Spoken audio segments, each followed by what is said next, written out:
Welcome to the Natural Super Kids podcast, where you will discover practical strategies to inspire you to boost the health and nutrition of your kids. I'm Jessica Donovan, a qualified naturopath specialising in kids' health, and I want to make it as easy as possible for you to raise healthy and happy kids. Let's get into it.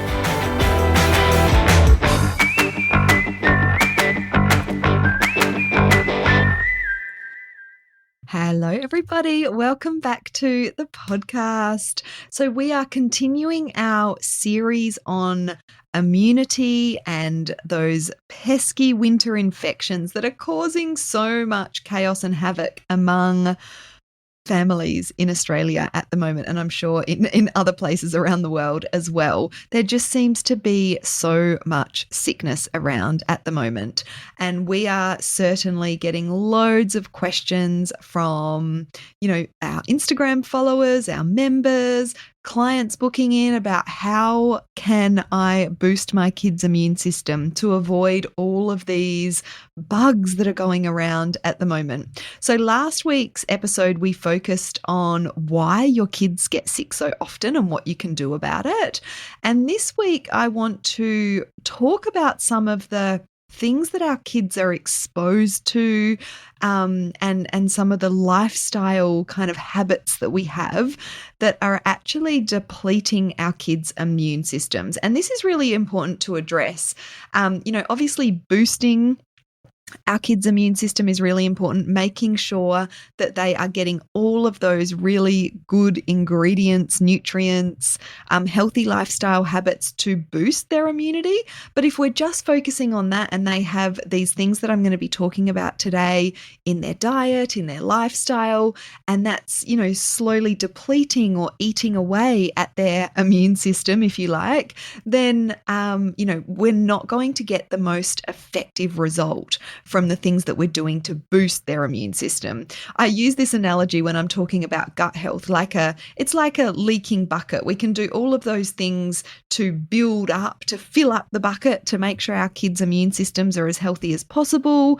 But if that bucket is leaky, then it's not going to be very effective to fill that bucket up. So if we want to plug up those holes first and make sure that our kids aren't being exposed to too many things within their diet, within their environment that are depleting their immune systems. And when I'm working with clients, these are the things that I talk about because these can make a really big difference. Those parents that are trying all the supplements, and trying to get as much good food that is immune boosting into their kids' diet and it's not working, then, sometimes these immune depleters are the key to really getting on top of our kids' immune systems over the winter.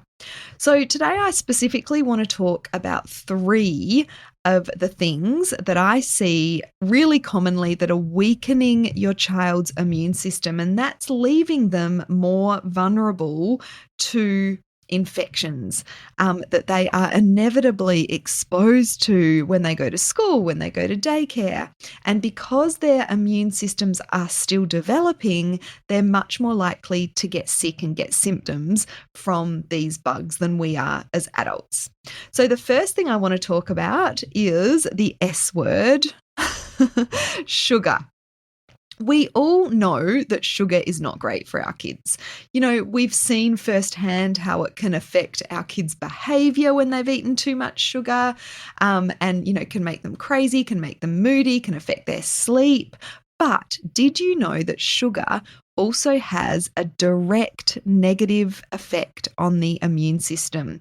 So studies show that a high sugar intake can suppress the immune system by up to 45% for up to 5 hours after consuming it. So if your child is having a big dose of sugar regularly, breakfast cereal, most kids' snacks have got these high levels of sugar in them, their immune system will be suppressed for up to 5 hours after consuming a high amount of sugar. Isn't that crazy?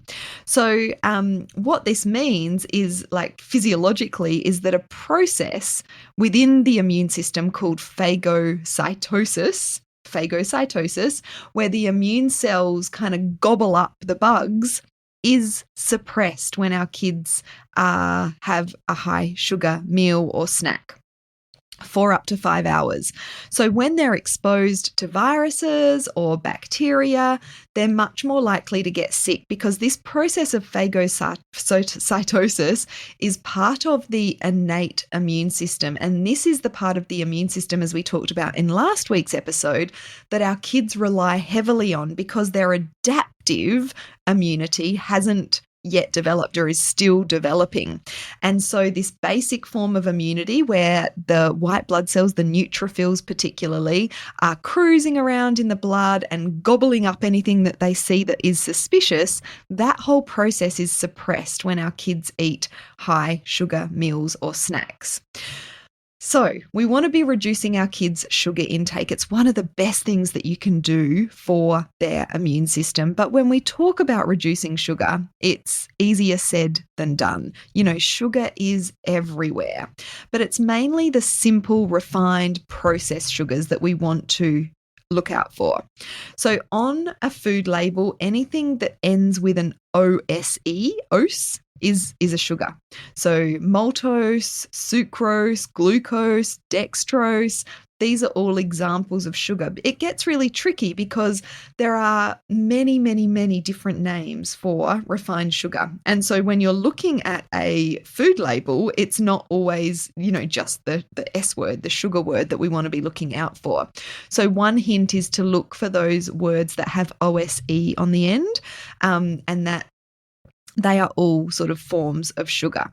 So when we're thinking about sugar intake in our kids' diet, the most common, high sugar times is breakfast and snacks, breakfast cereals and muesli bars and many kids' snacks. But even things like pasta sauces and condiments can have quite a bit of sugar in them.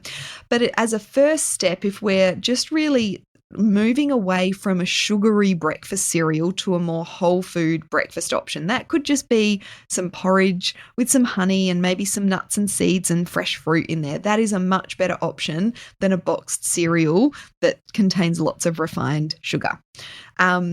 And then at snack time, we want to be moving away from those processed sweet snacks like the muesli bars, like the lollies, like the yogurt pouches often have a lot of sugar in them, or nearly always do.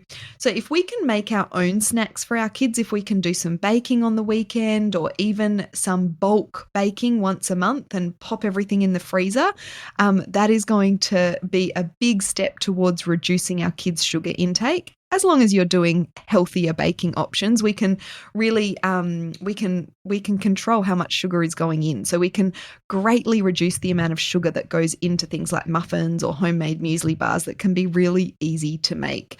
So they're the two areas of your kids' diet to focus on, the breakfast and the snacks. We also want to be a little bit cautious when it comes to the natural sweeteners, things like honey and maple syrup and coconut sugar and rapadura sugar. You can use these things, but you can still go overboard with these, and they can still affect the immune system. So we want to be making our own snacks, as I said, and you can use these kinds of sweeteners, but just really reduce them to a place where your kids are still enjoying the food, but they're not overly sweet. The other thing you can do is to switch to more savoury based snacks, like some veggie sticks with some dip or hummus, or even some savoury crackers as opposed to so many sweet snacks. That can make a big difference as well. But the important thing when it comes to reducing sugar is to take it one step at a time. So think about that breakfast, think about those snacks, and go from there. But reducing that high sugar intake is really going to help to improve that innate part of your child's immune system that they rely so much on for avoiding getting sick. The next thing that I want to talk about that weakens your child's immune system, it's another S word, and it is stress. So stress is a funny one to think about when it comes to our kids. Many of us will think, oh, what have my kids got to be stressed about? I do everything around here. That kind of thing. Often we We will, acknowledge that we have high stress levels as parents, but we don't often think about the stresses that our kids face. And they do, even if it doesn't seem stressful to you what they're going through. There is a lot going on in kids' lives these days, and they have very packed, busy schedules. Things like friendship groups and peer pressures and changing teachers, moving houses. There's all kinds of things that go on for kids that can cause stress. And of course, those overcommitted schedules are a big source of stress for our kids as well. And there are those kids that are more susceptible to stress. They get stressed more easily. They tend to be the more sensitive, more anxious kids, and they tend to, their health tends to get affected by what we would maybe think as small little episodes of stress, but it can really physiologically affect them. So when we are stressed, either adults or kids, there's a boost in cortisol, which is a stress hormone, and cortisol prepares the body for fight or flight. But the body only has limited resources and will prioritize where those resources go.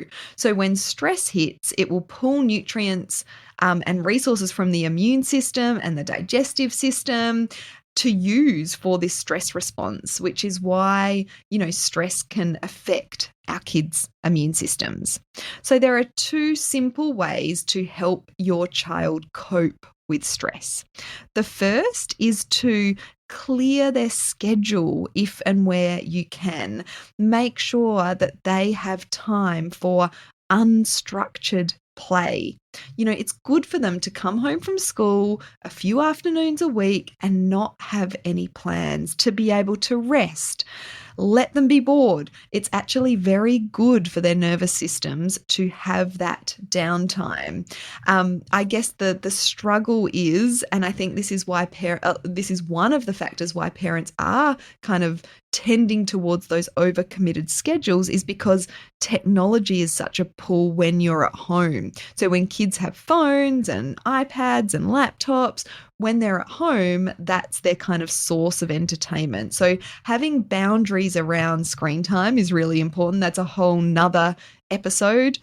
We haven't actually talked too much about that. I should probably get an expert on to talk about screen time and managing that. But we want to be, giving our kids that free time, letting them be bored. And, the next thing you know, they'll be building a cubby in the lounge room, which may not be good for your stress levels, but that unstructured play is really important for kids of all ages. The second thing to do when it comes to managing stress in your kids is to make sure that we're listening to them, not just trying to solve all of their problems or telling them, don't worry about it, it's okay, you'll be fine. We really want them to feel heard. So, if they're bothered by something, we want to reflect that back to them. So saying things like, oh, that must be really tough, or you must feel really angry about that, or, that must have been really disappointing when that happened. Even if we think it's a silly little thing that, they should just get over, or it shouldn't affect them as much as it has, that's not our place to kind of to judge that. We just need to be there as listening boards. And this is easier said than done. Sometimes they do need a solution. I know a friend of mine has this great strategy when she's got 5 children. When one of her kids, is complaining to her about something that's happened, she actually asks, do you want me to help you figure this out, or do you just want me to listen? And I thought that was such a great way, just put it out there. Sometimes they might not know, particularly if they're younger kids, but she says that works really well for her children. So, and if they feel heard, they're much more likely to open up to you and come to you with their problems as they get older, which is super important. So that stress is something to be thinking about when it comes to our kids' immune systems. And the third thing that is depleting our kids' immune systems, this is kind of rolled up in the stress and giving our kids that time for unstructured play, is too much time indoors. Kids are spending more time inside than they ever have before, and it's having a negative effect on their overall well-being. There's a couple of big concerns when it comes to kids not spending enough time outside or spending too much time inside. So the first one is vitamin D, which is that sunshine nutrient. We need daylight exposure to create vitamin D. And over winter time, it's more common for kids to be indoors, but this is when their vitamin D levels kind of need that extra boost because they're not getting as much of that sun exposure. And vitamin D is really important for immune function. It boosts immunity and it also helps to regulate it. So that helps with things such as allergies and eczema, intolerances, even autoimmune disease. Vitamin D is so crucial for the immune system. So the more time your child is spending outdoors, the more vitamin D they will be getting through that sunlight exposure, and the stronger and more balanced their immune system can be. And the second reason is that when kids are inside, they're not being exposed to all the wonderful microbes that they are for when they're outside. So being indoors means that your kids aren't, playing in the garden or jumping in puddles, and they don't even have to get dirty and muddy to get exposure to these microbes. The very nature of being outside in green spaces, and that can just be in your backyard, has been shown in research to, expose our kids to different microbes, which is great for their gut microbiome health, which we've talked about a lot on the podcast, and is really good for their immune system, particularly that healthy immune development that's so important for our children. So, getting outside doesn't mean that they have to go, you kick them out and they roam the streets. You can set up your backyard with some PlayStations, some mud kitchens, or depending on your kid's age, this will vary a lot. I really love Nature Play SA. They're a South Australian I think they're a not-for-profit organisation. They have some really great ideas on their websites. There's probably Nature Play in other states as well, but they have some really great ideas and resources for free on their website if you want to have a look. But you could even really come up with a project you can do outside. So there's a reason to go outside. Maybe you could plant a winter veggie garden, particularly with the rising costs of food. Plant some spinach, plant some herbs, but plant some other winter veggies, and make it your kids' responsibility to look after it, to weed it, to water it. And this can really help if your kids are fussy eaters as well, that real connection with where their food comes from, and that exposure to food in a different way than at the dinner table. So that can be a really great little project for your kids over the winter. So just to recap, those three things that are depleting your kids' immune systems, number one was sugar, number two was stress, and number three was too much time indoors or not enough time outside. So these are all things that we can tweak and change, and we have control over somewhat as parents, to be able to, plug up those holes so their immune system isn't being depleted. I hope this episode has been really helpful. And don't forget, we go into all of this in more detail, as well as how to boost your kids' immune system in my masterclass, my free masterclass, which is three ways to boost your kids' immunity to avoid a winter full of sickness. You can sign up for that and register for that in the link in the show notes. So make sure you do that. Thanks so much, guys. I will be back with another episode on immunity next week. Bye-bye.